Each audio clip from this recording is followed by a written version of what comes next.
Welcome to this episode of Indigenous Interviews. Today I'm talking to someone whose films are very personal to me and very, very close to my heart, Aditya Vikram Sengupta. Thank you for doing this and thank you for doing what you do. Thank you so much. So I came across this 2021 article by you in the Telegraph where you used one of my favorite words, which is Sonder, from the Dictionary of Obscure Sorrows. So the Dictionary of Obscure Sorrows is a dictionary of made-up words to make sense of all the thoughts and feelings that do not have any words for them. And Sonder refers to the realization that every random stranger out there is living a life that is as full and as complex as ours. So tell me a bit about... It was an article by Ramona. Okay, but you had written it. It could have been a quote. Yeah, maybe. Yeah. And tell me a bit more about this word. And because your films really remind us of Sonder. So how do you make sense of other people's lives? By making films, to answer in short. But since I was a child, I have always thought of how it would feel to be someone else. So whenever I would see my brother or a friend or anyone else, I would feel, how would it be to actually be that person and, be going through his life and his people and his parents and living in the house that he lives in, eating the house food that he eats. So that was a very fascinating thought. And I used to go into these spirals of thoughts, of details of, these things that I would do to be if I was a friend of mine or if I was my brother or if I was my father.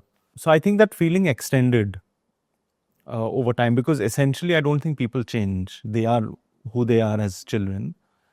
And so filmmaking for me is a way to process all of these things. It's not like I have already understood something and then I'm making a film. It's not that. I kind of get intrigued with a certain aspect of life or society or, it could be anything. And then I start getting deep into it slowly. And the process of making a film and the excitement of making a film keeps me very engaged with that process and understanding the people and the lives and, kind of getting into this process of processing life itself. So that's what it is. And that's what, even I came across the word maybe a few months or maybe a year before I used it. These words seem to be in fashion at the moment. Yeah. And literature and Sonder and literature is, it still has a meaning, but the Sonder is just made up. Yeah. So, when did you realize that you... Sonder is not No, it's from that Dictionary of Obscure Sorrows. So it's a made-up word? It's a made-up, okay. That book is full of made-up words. Okay. Yeah. So, when did you realize that you loved films and you might someday want to make them? So, two-part question. So, two-part answer is that I loved film since I was a child and I've grown up on all kinds of Bollywood films, all Bollywood films mainly. I was a huge Mithun fan and then I was a Govinda fan. I loved David Dhawan. Didn't miss any of his films. Then I loved Akshay Kumar. Didn't miss any of his films. And so I loved Hindi cinema and the magic of Hindi cinema until once I went with my grandmother to watch a film and that film was not running. And instead there was a South Indian film that was running, a dubbed version of a South Indian film. It was way back in 1990. So we thought might as well, because we had heard the soundtrack before. So that film was Roja. And when we started watching the film and the opening scene in the forest when, they're chasing down this terrorist, the fact that cinema could be this way was the first time it hit me, that there are more forms to films. And then slowly I got exposed to different kinds of films. But until a very late age, I wasn't exposed to too much of world cinema or any of that. That happened much later. And how did that happen? That happened through... My brother used to get a lot of films from the British Council Library. There were films that would come on cable TV because we had star movies and all of that. And other than that, there used to be only so before cable came, we only had the Oscar nominations playing at the theaters. So there would be a bunch of English films that would release for a month and a half, and then it would go. But there was no other way to watch it because CDs were also not there. So then my brother started getting these older classics, Hitchcock films, all of that. Although I wasn't really interested in those too much, I was fully fixated on Bollywood and Akshay Kumar and all of that. So then I studied design. I studied literature and then I studied design. And while I was studying design, this friend of mine, he told me that there's a film playing at this one theater. It's a special screening. It's a Indian film made by a Britisher. It's called The Warrior. You must watch it. And these are friends who know me from childhood. So they know the kind of things that I like, my way of thinking. And so we went to watch the film and we didn't get seats. We were standing and it was Irfan's, I think one of his initial feature films with Asif Kapadia. And I remember there was a moment in that film where Irfan, he's basically slaughtering people in a village, and he hears a sound and he's about to swing his sword, and there's a little girl who's standing there, and the sword comes and stops right here, and he's transported to a snow-capped mountain with her. And that moment was very powerful for me, and that moment just made me want to explore cinema, And later, when I had gone to the London Film Festival, I met Asif, and I told him about this too, and that I was really inspired and moved by that one moment in that film. And that one moment that changes the whole scene, it's kind of, we see that in your first film as well. It was also that. That's what I told him also. That that moment was a tribute to that moment in my life also. But that no one needs to know. Because. Wow. And if we talk about your second film, Jonaki, it's like an amalgamation of memories and dreams, like a stream of consciousness. Could you tell us about the writing process of Jonaki? So Jonaki was a very complicated process of writing. So the first film was a very simple film and it was based on a short story. And then when I started writing it, it became more about my memories and my childhood and how I've seen parents and food and homes and Calcutta and all of that. Jonaki was more about the stories of my grandmother and what she would tell me and the way I visualized it as a child. And, because we don't see those spaces as new spaces. We see them as ruins, right? But there's also a fantastic element to it. There's also a lot of simplicity to the way she would tell the stories. And it was she was always full of regrets, and she used to feel very upset that she's grown old, she's not had love so all of these things came together, I think, and I'm a heavy dreamer. I dream a lot, and I often believe that there are various things that we see in dreams which are really absurd. So you'll see a certain relative at a place where he or she shouldn't be. And then there's a weird sound that's happening. And then there's another friend of yours who's doing something. So it's an absurd combination of things that happen in dreams often. They're not straightforward incidents. So, and I believe that it's a way the subconscious tells us or extracts feelings out of us which we are unable to comprehend or express. ourselves, because they're very complicated, or they don't fall in the realm of just happy, sad, whatever. So when I made Jonaki the film, it was a way of processing my grandmother's stories, her death, everything that she said, whatever's, memories, transience, life in general. And I kind of gave it a very simplistic form. A lot of people get very, they say it's very abstract and it's very difficult to understand, but there's nothing to understand in, because it's a very simple story. It is what it is. There's nothing more to it. There are no layers to it. People do find a lot of allegories and metaphors and symbolisms, but of course there was thought of process and artistic thought, but nothing too heavy on symbolisms or any of that. So the treatment was, firstly, it was a very deeply personal film. There was no agenda, there was no commercial agenda of the film. That's pretty apparent. And I wanted to kind of create these, because I've been a painter. I paint also.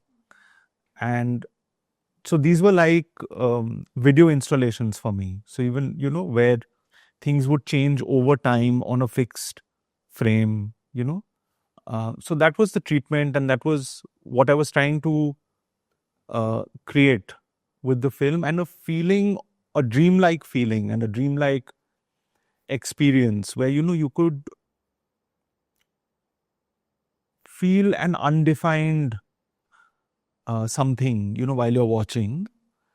You can't put your finger on what it is, because it's not a black and white feeling in general. I also tried to kind of explore, which I do with all my films, to try and get smells. Okay. The experience of smell and weather, humidity, claustrophobia, just, things like that, by using cinematic tools.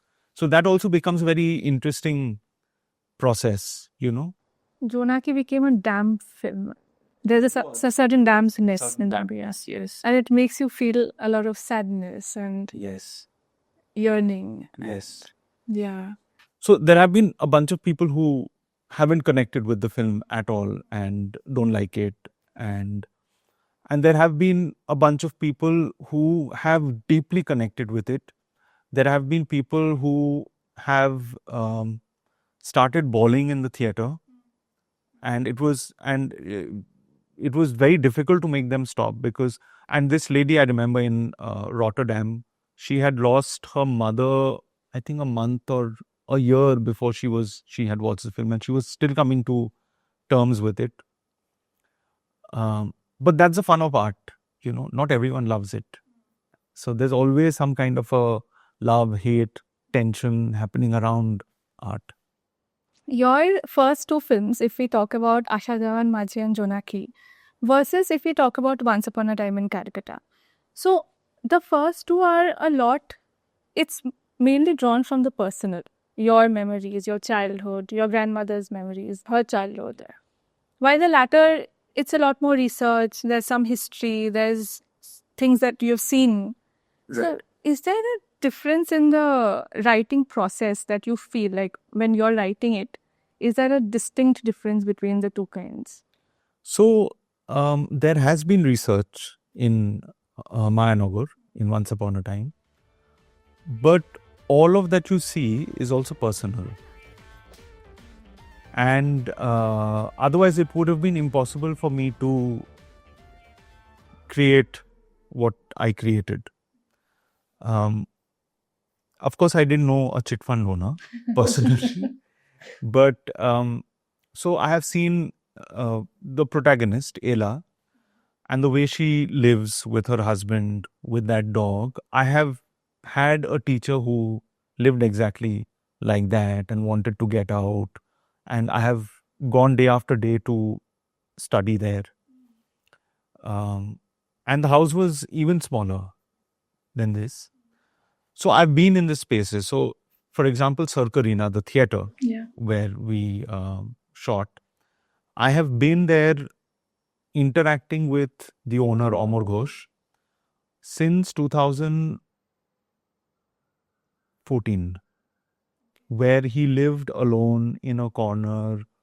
He was always paranoid that, someone would kill him.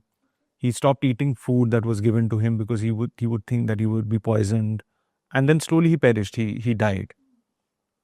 So these are people and spaces that I have, been and interacted in person always. And, the dog breeders, everyone. So, of course, a part of it is research to, kind of not get things or representations wrong. But most of it is lives that I have seen and interacted with closely. I actually had this question for you because, Once Upon a Time in Calcutta is such an important film, I feel, because Satyajit Ray and Mrinal Sen, they had their own Calcutta films and they responded to their own times. And that was an important period in the city's history. But these are the years that we have seen growing up, and it was so important to document them, chronicle them in some manner. Which is why we fought so much to kind of release it. Yeah. Because this time is very, very important. And, there was a 34-year-old government that shifted, information technology, cell phones, just the internet boom, all of it happening. It has to be recorded. It has to, captured somewhere. Exactly. It was so important to document it. But what I loved is that you never lose sight of the people. It's always the individual lives who get talked about till the very end of the film. And all of these characters that you spoke about, it's very interesting that you had drawn them from people you knew, because this Ella, her character, she's the daughter of a cabaret dancer from the 70s and 80s. So how were these characters shaping up while you were writing them? I think they shape up. I believe that, at least for me, making this film was a way to process a lot of intake. So there's a socio-political aspect to it, the city changing, and also people who I've interacted with. So I think it's very important to have real connections with people, trying to understand. Again, this is where Sonder comes in, and trying to understand their lives, have empathy towards other people, what struggles are, what life means to everyone. Not be, stuck in a bubble of your own, because life is a lot more than this. Even films, for example, if I stop making films or 10 other people stop making films, it's not going to make a difference to anyone in the world, right? But there are people who, if they stop working, it will make a big difference. For example, civic workers, right? So I think it's very important to kind of have a sense of assessment of who people are, what their contributions to society is, what their struggles are, what life is, what the value of money is, what this much money means to this person, what love is in different socioeconomics, right? So for us, love means something completely different. The maid who's working in your house, for them, love means, the definition of love is completely different. So to understand all of these things, one needs to be very connected with life in general, just interacting with people, regular people, chai wala, dhobi wala, all of these people. Yeah, so I've had parents who never really bothered with my studies, or, you have to do well, you can't do this, you can't do that. Never, ever. And I was a very average student. So, and to be in Calcutta and have parents like that, who are not bothered about, how much marks I've got, and as long as you're passing and you're average, it's fine. So I used to do a lot of extracurriculars. I was into music. I used to learn Western classical, but I also had a band and we used to play at some place else. Sound check. Yeah, we started that band. Then I would also play Hindi songs in functions, pujo functions. And so I've interacted with so many different kinds of people always, and I still do. And that for me is very enriching, to kind of just understand people and lives. And I think it really helps me a lot um, in my writing and, just generally be able to represent things correctly. Hmm. And in the film, you also comment pretty subtly but strongly on a certain imposition of a certain aesthetic on the city by the government, like someone is rubbing off the blue paint or the Tagore songs. Do you feel that when you're in the city on a very personal day-to-day level that it is changing and someone, there's this very strong attempt to push something on the city? So, see, this blue and white paint, for the longest time, I still remember there was not one day that I went out to the city and I didn't see someone painting, and regarding Tagore, honestly, I think people should let him be now. There's enough use and reuse and reuse and reuse and abuse and, and I don't get why. Okay. Because for me, when people say, "Oh, this is our culture, we are holding on to this," and this might get controversial, but culture is something that a group of people develop.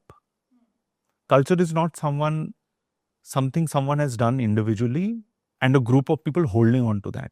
Fair. Right? Yeah. Culture is something a group of people develop together. So in tribes, there are cultures that happen. This is the culture of this food is a culture, the way food is cooked. So that's what culture is, according to my understanding. And that is something that I fail to find now. What earlier culture used to be, which was practiced by a group of people, was a colonial hangover. Yeah. That wasn't an indigenous culture that came out of original way of life, right? But right now, the culture which is there coming out of an original way of life is extremely dangerous and violent. At least that's what I'm experiencing in the city, which is very disheartening. So, of course, Tagore and how I think we should move on. We should be inspired, but create. Like, because if something does not become a launching pad for ideas, and then there is no progress. Yeah. But just to be curious, what's your personal relationship with Tagore? I mean, I love his work. Am I proud of his work? I'm no one to be proud of his work.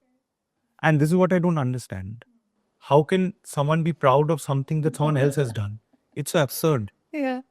Right? Unless I'm related to that person or he's my child, I'm proud of you. Sure, amazing stuff, very, very inspiring. But yeah, he's done us proud. But I feel that, we need to, and he's inspired me immensely. His songs, his writings, his paintings you'll probably get glimpses of his painting or Abanindranath Thakur's paintings in my work also, especially Jonaki. But it's not a use and reuse of, so that can't happen, right? Which means that it's like if someone's eating something and the output is exactly the same, which means that this person cannot digest or process, right? That's the basic understanding, theoretical. So that's what's happening with most people, I think. Tell us a bit more about the Circarena, how it became a part of your film, and what was the research like, and more about your interactions with Amar Bush, just because I'm curious. So Circarena I heard of from a friend. He had shot. In fact, there was so Soundcheck became Supersonics later, and Supersonics shot a video at Circarena. At that time, the stage used to revolve. Okay. So I asked the person who did the video, a friend of mine who shot the video. So he said this place called Circarena, they give it out for shooting.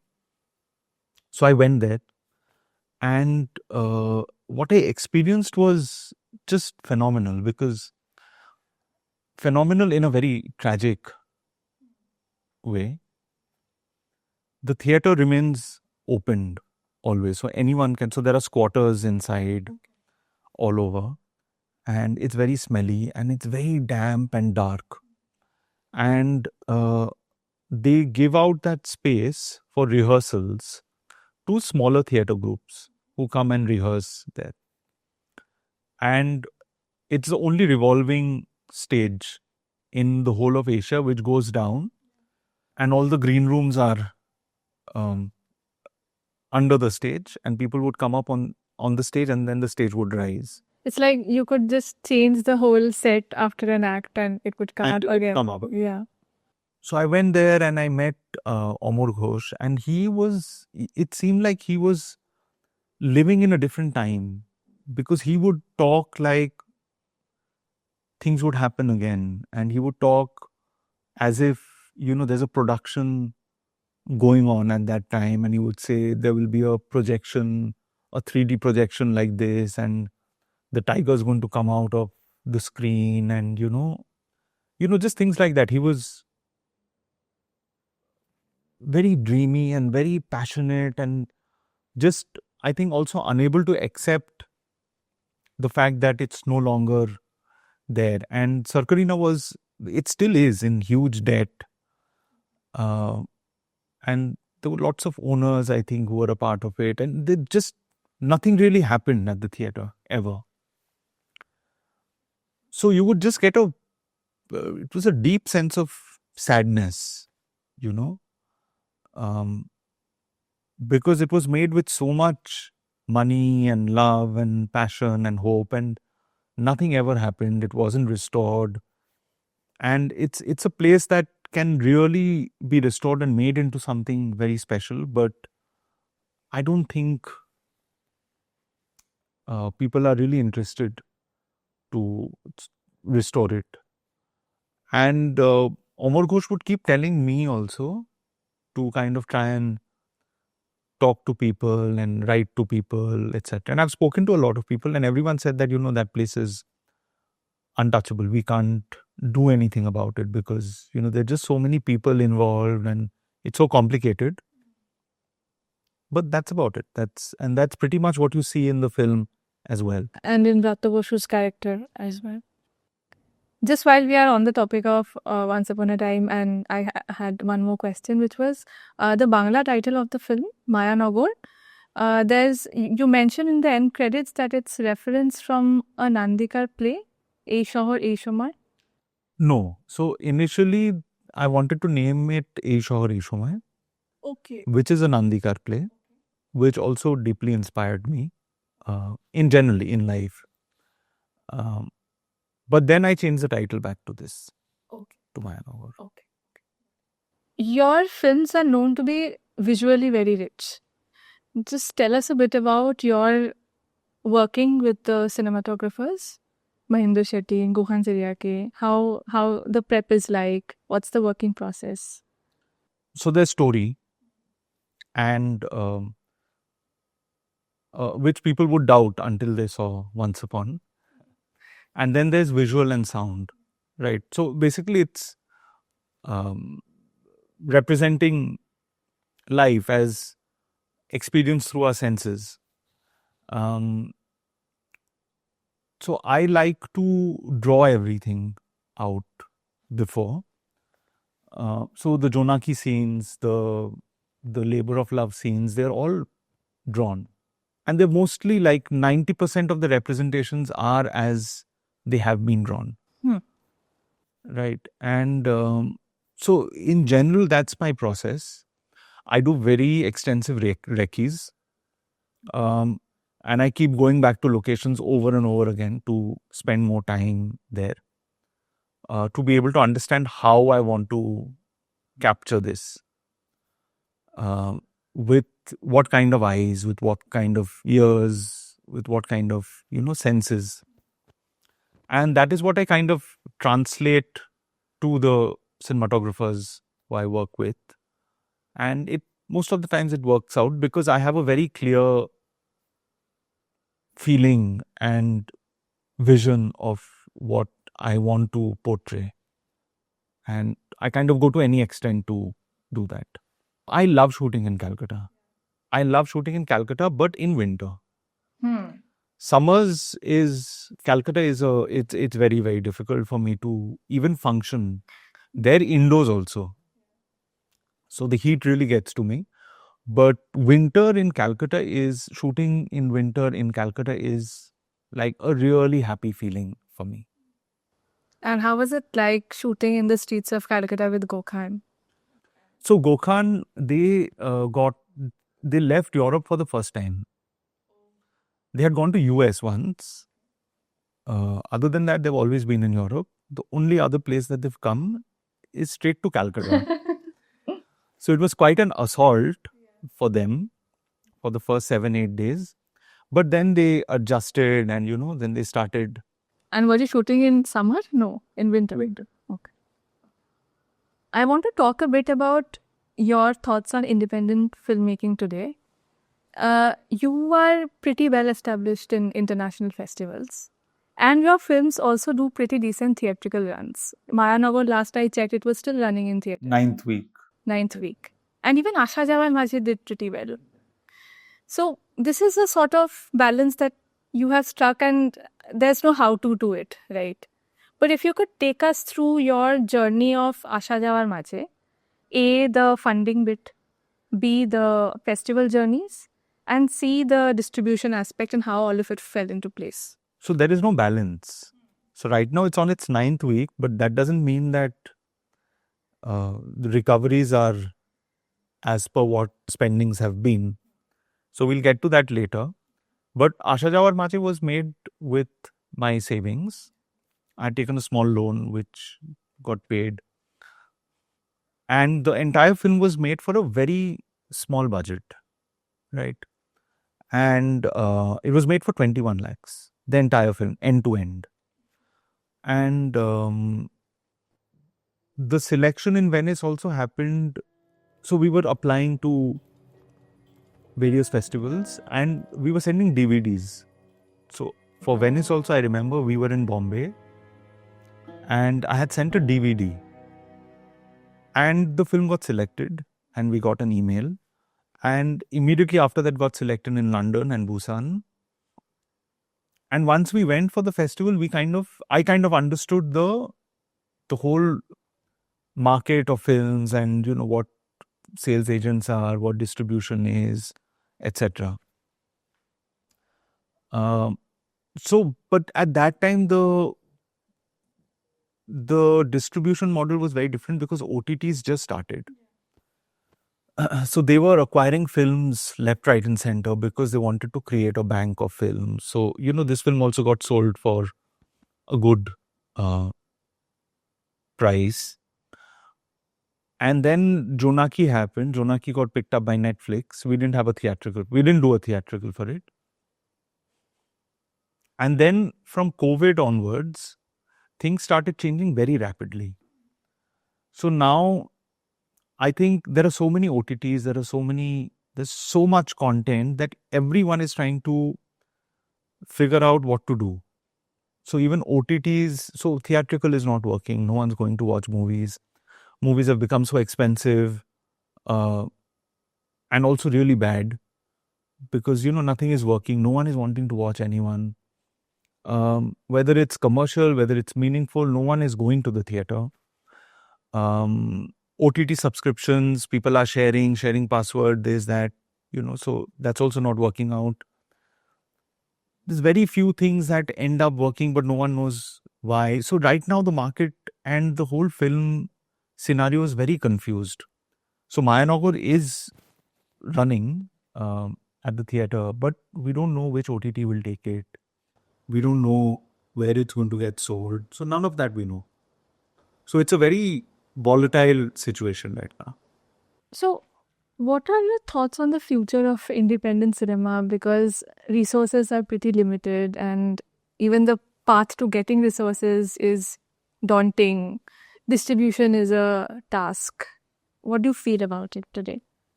I think that making films is a very difficult process, mainly because it's so dependent on people and equipment and camera and DOP and production. And, so like we know that it takes a village to make a film, and it's dependent on so many things coming together that waiting for that and pinning all your hopes on that is very frustrating. So I think everyone should do other things and have their identity defined by multiple other things and not just this. And as far as films are concerned, sure, make that big film when things fall in place, but keep making, just keep creating things and putting it out there, no matter how small, no matter what form it is, what you've shot on, it doesn't matter. It's too entitled to feel that what I've written is amazing and someone ought to do it, right? It's an absurd thought to start with. I want to make this, someone please come and patronize, or so the fact that films are being made or someone comes forth and wants to make your film is a big thing, but that not happening shouldn't take away from us. There should be, at least for me, I need other things to be defining me, right? Where there's friends, relatives, love, other hobbies, life, food, a lot of other things should be defining me and giving me my identity, and not only this. So when it comes to the future of films and Indian cinema, it's a very big, it's a very vast topic, and I feel that personally, there's so much of technology available now. There are cameras, cell phones have cameras. So I feel that people should just go out and make films and not get carried away with who's going to produce my film, isko bada banana hai, aise banana hai. Of course, it's good to be making films like that. But even if that's not available, if someone's really hungry to tell stories and explore movies and make movies, people can end up doing it. So I think people should just go out and make films. Coming back to your films, you edit all your own films. Why? What do you like about the process? I love editing because I believe films are made thrice. One is when it's written, one is when we are shooting, and one is when we are editing. And the power of editing is just, it's too much fun to have that power. You don't want to miss out on the third. Absolutely not. Yeah. So a lot of people have told me don't edit your film, but it's something that I just don't want anyone else to do. It's too much fun to give up. Are you ever bothered by how the viewer is perceiving your film? Like, you had written a scene and showed a scene in a certain manner. What if the viewer is perceiving it entirely differently? Or maybe worse, not appreciating the depth of it? Are you bothered? Are you intrigued by what goes on in their head? Not at all. Not at all. Because after I make my films, or, I get very detached from the process. And everyone is entitled to their own feelings and reactions towards any work of art. And that is the fun of it. And it's very interesting and it's very intriguing how different people interpret a scene differently or a character differently. I've got a lot of interpretations on Once Upon also, things that I hadn't even thought of. And like, for example, someone pointed out that the film starts with the death of a daughter. Yeah. And it ends with her finding her mother. Yeah. Right. And it's something that I didn't like. It starts with her losing her daughter and finding her mother. So that is not something that I had planned or even thought of, even on repeated viewing. Then someone pointed out that it starts with a death and ends with a death. It's so apparent, but I still didn't, realize that. So a lot of things that people interpret and see, and it's very interesting, and that is the fun of putting your work out there and letting people absorb it in their own way. How are other art forms influencing you? Do they have any influence, like music, poetry? Tremendously. So I've grown up painting and learning music. So that is something that is always influencing me and inspiring me. And you still paint? And I still paint. I still write music.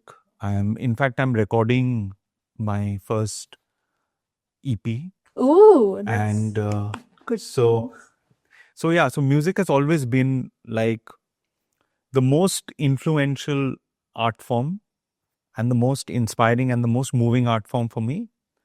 And it's something that moves me the most. And then there's cinema, then there are books. So all of it is, it's all of these things are very, very influential. And music, any particular form? Western? Everything, everything. Okay. Everything. What do you listen to? Everything. Okay. Yeah. Okay. And what about books? Books, I'm not an avid reader. I read very little, actually.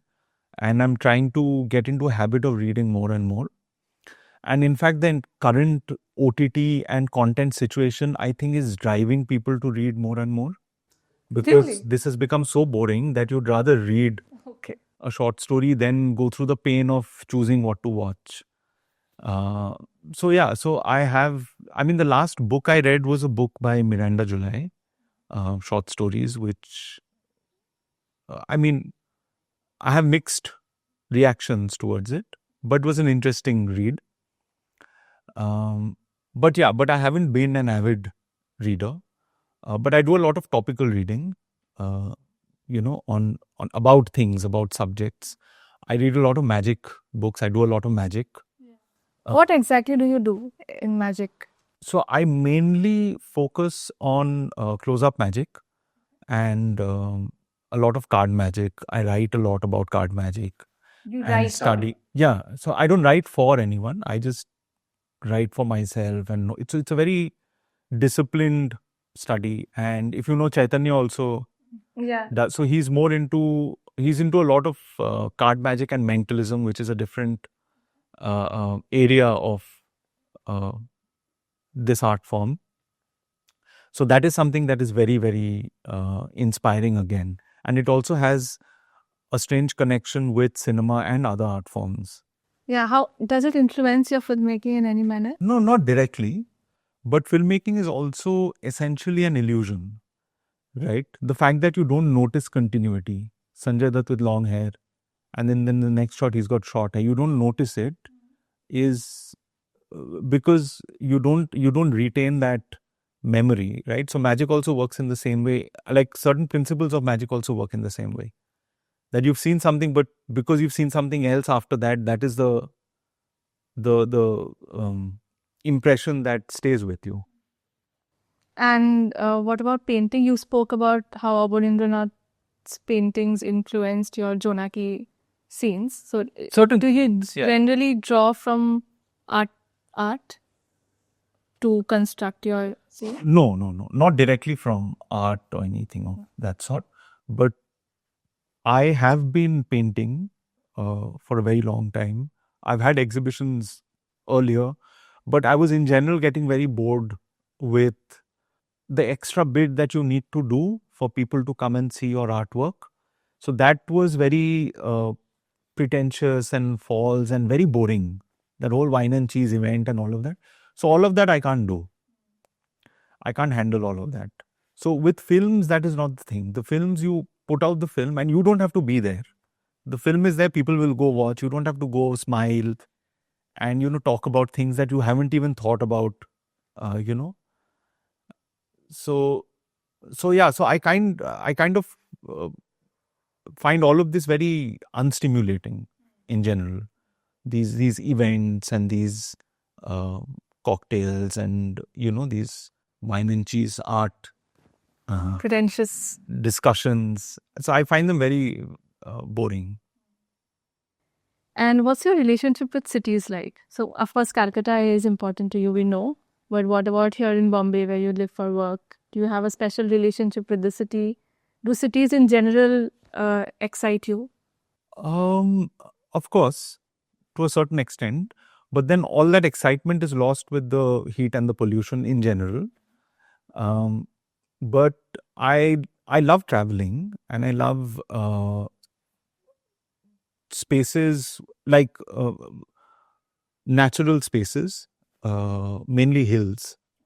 Not a sea person, not too much. I like the ocean, but I love being in the hills. Okay. One last question. You observe very strongly. If we talk about Asha Jaoar Majhe, it's the beauty of the film lies in the way you observe things. The bus ticket under the watch, or the Bapuji cake that she eats on her way to work, or the soap bars stuck together. A lot of things. How do you manage to keep observing? Because not many people are capable of doing that anymore, you know. And you made Asha Jawar Majhe around 10 years ago. Yeah. You were younger then. So now do you still have the time to stare at sunsets? So again, I think we are essentially who we were as children. And I think that's an intrinsic part of who I am, to constantly be looking at people and seeing what everyone does. So that's something that I continue to do. And all my works are, I mean, if I stop doing that, I won't be able to write ever. I won't find anything. But it's not like I put in an extra effort to do that. You know, it's something that it's who I am. So it's a just part of who. If you were me, you would know. I like how it came a full circle. Yeah. And thank you so much for doing this. I hope you keep observing and making great films for us. Thank you.